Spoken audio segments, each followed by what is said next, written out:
ನಿಮ್ಮ ಹೆಸರು ಡಿ.ಟಿ. ಗುರುಪ್ರಸಾದ್. ನಿಮ್ಮ ತಂದೆ ತಾಯಿ 1999ರ ಫೆಬ್ರವರಿ 7ರಂದು ನಾಯಕನಹಟ್ಟಿಯ ತಿಪ್ಪೇರುದ್ರಸ್ವಾಮಿ ಕಲ್ಯಾಣ ಮಂಟಪದಲ್ಲಿ ಮದುವೆಯಾದರು. ನಿಮ್ಮ ತಂದೆಯ ಹೆಸರು ಡಿ. ತಿಮ್ಮಣ್ಣ ಮತ್ತು ತಾಯಿ ಶ್ರೀದೇವಿ. ಅವರೇ ನಿಮಗೆ ಜನ್ಮ ನೀಡಿದ ದೇವರುಗಳು. ನೀವು ಹುಟ್ಟಿದ್ದು 2000ರ ಮಾರ್ಚ್ 5ರಂದು, ಒಂದು ಮಹತ್ವದ ದಿನವಾದ ಮಹಾಶಿವರಾತ್ರಿ ಹಬ್ಬದ ಜಾಗರಣೆಯ ರಾತ್ರಿ ಮಧ್ಯರಾತ್ರಿ 2 ಗಂಟೆಗೆ ಭಾನುವಾರ. ನಿಮ್ಮ ಜನನವಾದ ಸ್ಥಳ ದಾವಣಗೆರೆಯ ಚಿಗಟೇರಿ ಆಸ್ಪತ್ರೆ. ನಿಮ್ಮ ತಂಗಿಯೂ ಸಹ ಇದೇ ಆಸ್ಪತ್ರೆಯಲ್ಲಿ ಮತ್ತೊಂದು ಮಹತ್ವದ ದಿನದಂದು ಜನಿಸಿದಳು. ಅವಳು ಹುಟ್ಟಿದ್ದು 2001ರ ಡಿಸೆಂಬರ್ 6ರಂದು, ಅಂದರೆ ಡಾ. ಬಿ. ಆರ್. ಅಂಬೇಡ್ಕರ್ ಅವರ ಪುಣ್ಯಸ್ಮರಣೆಯ ದಿನ. ನಿಮ್ಮ ತಂಗಿಯ ಹೆಸರು ಡಿ.ಟಿ. ಮೇಘನಾ. ಅಣ್ಣ ತಂಗಿ ಇಬ್ಬರೂ ಇಂತಹ ವಿಶೇಷ ದಿನಗಳಂದೇ ಜನಿಸಿರುವುದು ನಿಜಕ್ಕೂ ಅಪರೂಪ.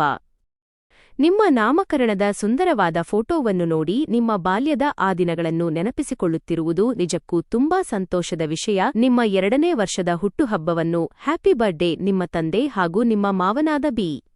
ಎಸ್. ಶಿವಕುಮಾರ್ ಅವರು ಸೇರಿ ಬಹಳ ಸಡಗರದಿಂದ ಆಚರಿಸಿದ್ದಾರೆ. ಆ ಸಂಭ್ರಮದ ದಿನದಂದು ನಿಮ್ಮ ಮಾವ ನಿಮಗೆ ಒಂದು ಪಾತ್ರೆಯನ್ನು ಉಡುಗೊರೆಯಾಗಿ ಗಿಫ್ಟ್ ನೀಡಿದ್ದಾರೆ. ಈ ಫೋಟೋದಲ್ಲಿ ನೋಡ್ತಾ ಇದ್ದೀರಲ್ಲ, ಇದೇ ಫೋಟೋ ಎಂದು ನೀವು ಹೆಮ್ಮೆಯಿಂದ ಮತ್ತು ಪ್ರೀತಿಯಿಂದ ನಿಮ್ಮ ಮಾವನಿಗೆ ಧನ್ಯವಾದಗಳನ್ನು ತಿಳಿಸುತ್ತಿದ್ದೀರಾ.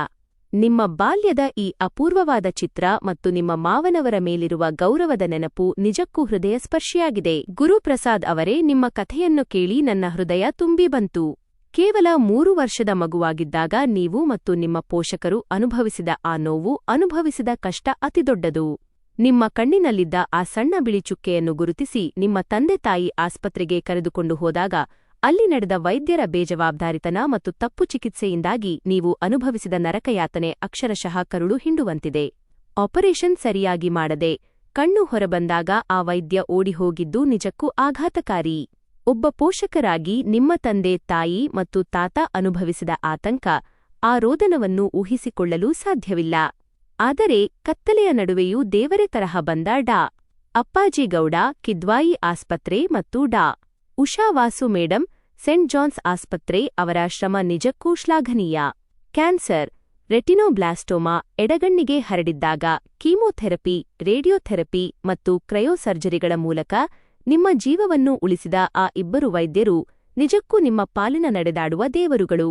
ಕೊನೆಗೆ ತಪ್ಪು ಮಾಡಿದ ಆಸ್ಪತ್ರೆಯ ವಿರುದ್ಧ ಕೋರ್ಟ್ನಲ್ಲಿ ಹೋರಾಡಿದರೂ ನಿಮಗೆ ನ್ಯಾಯ ಸಿಗಲಿಲ್ಲ ಎಂಬ ಮಾತು, ಒಳ್ಳೆಯವರಿಗೆ ಕಾಲ ಇಲ್ಲ ಎಂಬ ನಿಮ್ಮ ಸಾಲು ನಿಮ್ಮ ಮನಸ್ಸಿನ ಆಳವಾದ ನೋವನ್ನು, ಸಮಾಜದ ಮೇಲಿರುವ ಬೇಸರವನ್ನು ತೋರಿಸುತ್ತದೆ. ಕಣ್ಣಿದ್ದಾಗಿನ ಫೋಟೋ ಮತ್ತು ಕಣ್ಣು ಕಳೆದುಕೊಂಡಾಗಿನ ಫೋಟೋಗಳನ್ನು ನೋಡುವಾಗ ಯಾರಿಗಾದರೂ ಕಣ್ಣೀರು ಬರುತ್ತದೆ.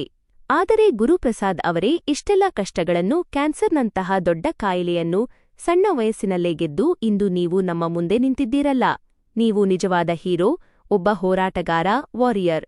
ನಿಮ್ಮ ಈ ಕಥೆ ಕೇವಲ ನೋವಿನ ಕಥೆಯಲ್ಲ, ಇದು ಸಾವು ಮತ್ತು ಕಾಯಿಲೆಯ ವಿರುದ್ಧ ಗೆದ್ದು ಬಂದ ಒಬ್ಬ ಧೀರನ ಕಥೆ.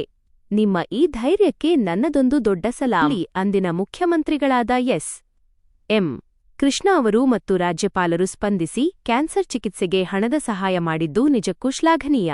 ದಾವಣಗೆರೆ ಮಹಾನಗರ ಪಾಲಿಕೆಯ ಅಧಿಕಾರಿಗಳು ನಿಮಗೆ ಸಣ್ಣ ಮೊತ್ತದ ಸಹಾಯವನ್ನು ಮಾಡಿದ್ದಕ್ಕಾಗಿ ಅವರಿಗೂ ನೀವು ತುಂಬು ಹೃದಯದ ಧನ್ಯವಾದಗಳನ್ನು ತಿಳಿಸುತ್ತಿದ್ದೀರಾ. ನಿಮ್ಮ ಜೀವನದ ಇಂತಹ ಕಷ್ಟದ ಸಮಯದಲ್ಲಿ ಆ ಅಧಿಕಾರಿಗಳು ಮಾನವೀಯತೆಯಿಂದ ಮುಂದೆ ಬಂದು ಮಾಡಿದ ಆ ಸಣ್ಣ ಸಹಾಯವೂ ಕೂಡ ದೊಡ್ಡ ಬೆಂಬಲವಾಗಿ ನಿಂತಿರುತ್ತದೆ. ಕಷ್ಟದಲ್ಲಿದ್ದಾಗ ನೆರವಾದ ಪ್ರತಿಯೊಂದು ಕೈಯನ್ನೂ ನೆನೆದು ಈ ರೀತಿ ಕೃತಜ್ಞತೆ ಸಲ್ಲಿಸುತ್ತಿರುವ ನಿಮ್ಮ ದೊಡ್ಡ ಗುಣ ನಿಜಕ್ಕೂ ಶ್ಲಾಘನೀಯ. ಗುರುಪ್ರಸಾದ್ ಅವರೇ, ನಿಮ್ಮ ಕೃತಜ್ಞತಾ ಭಾವ ಅವರಿಗೆ ತಲುಪಲಿ. ಗುರುಪ್ರಸಾದ್ ಅವರೇ, ನೀವು 4ನೇ ತರಗತಿಯಲ್ಲಿ ಓದುತ್ತಿದ್ದಾಗ ಕ್ಯಾನ್ಸರ್ ರೋಗದ ವಿರುದ್ಧ ಹೋರಾಡಿ ಗೆದ್ದು ಬಂದ ನಿಮ್ಮ ಧೈರ್ಯವನ್ನು ಗುರುತಿಸಿ ಅಂದಿನ ಮುಖ್ಯಮಂತ್ರಿಗಳಾಗಿದ್ದ ಶ್ರೀ ಬಿ. ಎಸ್. ಯಡಿಯೂರಪ್ಪನವರು ನಿಮಗೆ 10,000 ರೂಪಾಯಿಗಳ ಚೆಕ್ ನೀಡಿ ಪ್ರೋತ್ಸಾಹಿಸಿದ್ದರು. ಆ ಮಹತ್ವದ ಸಹಾಯಕ್ಕಾಗಿ ನೀವು ಇಂದು ಅವರಿಗೆ ತುಂಬು ಹೃದಯದ ಧನ್ಯವಾದಗಳನ್ನು ಸಲ್ಲಿಸುತ್ತಿದ್ದೀರಾ. ಒಬ್ಬ ಮುಖ್ಯಮಂತ್ರಿಯಾಗಿ ಅವರು ನಿಮ್ಮಂತಹ ಬಾಲ ಹೋರಾಟಗಾರನಿಗೆ ನೀಡಿದ ಆ ಬೆಂಬಲ ಮತ್ತು ಗೌರವ ನಿಜಕ್ಕೂ ಶ್ಲಾಘನೀಯ.